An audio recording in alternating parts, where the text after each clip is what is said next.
स्वागत है आपका अपने YouTube चैनल फार्मेसी ज्ञान पर। आप अपने स्क्रीन पर विनोद चौधरी जी का एक फेसबुक पोस्ट देख रहे हैं, जिसमें वो अंजना ओम कश्यप जी को, जो कि आज तक न्यूज़ चैनल की पत्रकार हैं, उनको वो 51 पृष्ठों की एक डॉक्यूमेंट भेज रहे हैं, जिसमें फार्मासिस्ट के रूल एंड रेगुलेशन के बारे में सारा लिखा है। और ये कह रहे हैं कि आप फार्मासिस्ट से माफ़ी मांगे, क्योंकि आपने फार्मासिस्ट को झोला छाप डॉक्टर कहा। बहुत दुख की बात है कि अभी तक अंजना ओम कश्यप जी के द्वारा किसी तरह का ये कबूल नहीं किया गया कि वो माफ़ी मांग रही हैं। लेकिन पहले मैं बता दूं कि आखिर ये विवाद क्या है और क्यों इसके पीछे इतनी सारी चीज़ें हैं। तो आप जब देखेंगे कि ये जो एक मतलब फार्मासिस्ट का जो एसोसिएशन है, पूरे भारतवर्ष में अलग अलग राज्य में है, कुछ स्टेट लेवल पे है और कुछ आपका नेशनल लेवल पे है। ये फार्मासिस्ट के अधिकारों की रक्षा के लिए मुहिम चलाते हैं, ताकि फार्मासिस्ट के अधिकारों का हनन ना हो सके। इनका प्रयास सराहनीय है, क्योंकि ये लोग अपने जॉब से समय निकाल करके बिना किसी फीस के और बिना किसी आर्थिक मदद के हमारे हितों की रक्षा करते हैं। हमें इनका धन्यवाद होना चाहिए। लेकिन बात यह है कि आखिर फार्मासिस्ट का प्रोफेशन आज के दिन में इतना बदनाम क्यों हो गया है, और कोई भी पत्रकार हमें झोला छाप डॉक्टर क्यों कह देता है। असल में यह है कि ये हमारी ही गलतियों के कारण हुआ है। हम में से कुछ ऐसे होते हैं, जैसे कुछ विद्यार्थी होते हैं जिन्होंने एडमिशन लिया अपने कॉलेजेस में, लेकिन वो ना तो क्लास करना चाहते हैं, ना ही प्रैक्टिकल का क्लास करना चाहते हैं। और क्लास चले नहीं कर रहे हैं तो कम से कम बेसिक नॉलेज भी लेना नहीं चाहते। वो चाहते हैं कि सिर्फ पैसा दे दें और डिग्री हमें मिल जाए।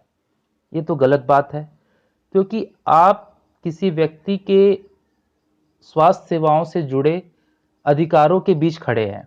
अगर किसी व्यक्ति को आपके द्वारा गलत दवा दे दी गई तो उसकी मृत्यु भी हो सकती है।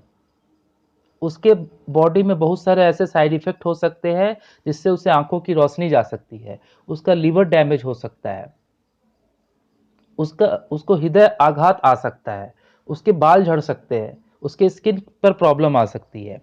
तो आपको कम से कम इतनी नॉलेज तो होनी चाहिए कि जो ड्रग्स आप दे रहे हो किसी व्यक्ति को, उसके साइड इफ़ेक्ट क्या हैं, उसका डोज़ कितनी तरह से लेना है।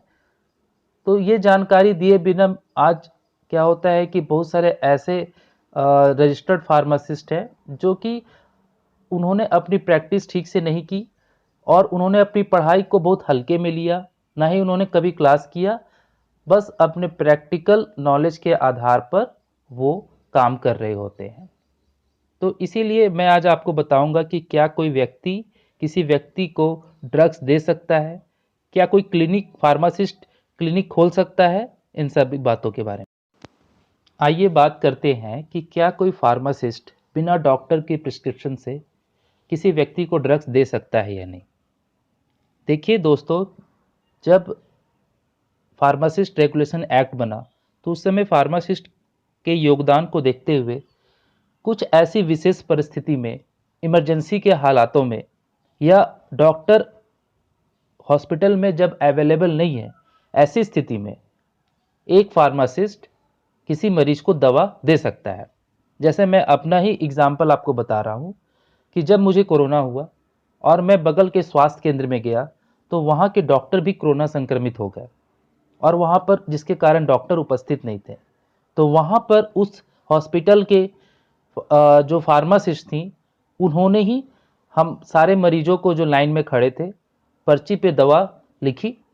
कुछ दवाएं उन्होंने हॉस्पिटल से ही डिस्पेंस कर दी, और कुछ दवाएं हमें बाहर से लेनी पड़ी।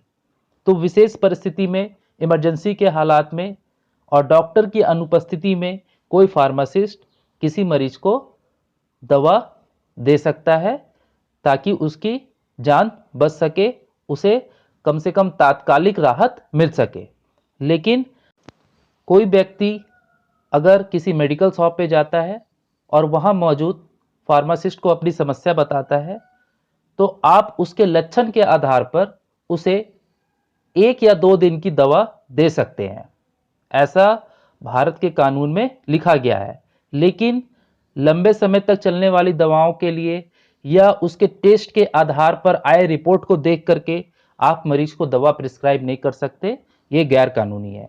आप सिर्फ उसके हालात को देखते हुए उसे राहत देने के लिए 1 या 2 दिन की दवा दे सकते हैं, ताकि वो अपनी हालत को ठीक मतलब उस समय कर ले और अगले सुबह या अगले दिन वो डॉक्टर को दिखा करके अच्छी तरह से प्रिस्क्रिप्शन ले ले और दवाओं का समुचित उपयोग वो अपने शरीर पर करे, ताकि उसकी बीमारी ठीक हो सके।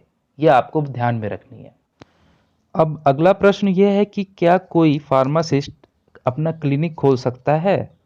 तो इसका जवाब है नहीं, क्योंकि कोई फार्मासिस्ट अपना क्लिनिक एक डॉक्टर के जैसे नहीं खोल सकता, क्योंकि क्लिनिक रेगुलेशन एक्ट अलग है, उसके खोलने के नियम अलग हैं, उसकी योग्यता अलग है। आप एक मेडिकल क्लिनिक नहीं खोल सकते, लेकिन एक फर्स्ट एड क्लिनिक खोल सकते हैं। आप लोगों को जागरूक करने के लिए स्वास्थ्य कार्यक्रम चला सकते हैं।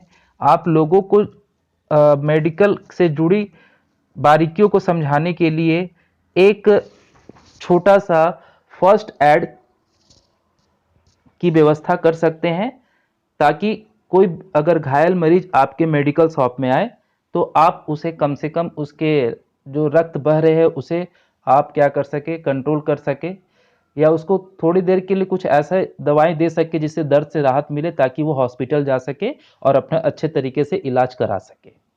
तो ये सारी महत्वपूर्ण जानकारी थी। आपके फार्मा एजुकेशन से जुड़ी और कोर्स से जुड़ी सारे नोट्स और इम्पोर्टेंट क्वेश्चन आपको इस वीडियो के डिस्क्रिप्शन में मिल जाएंगे। आप वहाँ से जा कर के अपने एग्ज़ाम की तैयारी अच्छे से करें। मिलते हैं नेक्स्ट वीडियो में। Bye bye.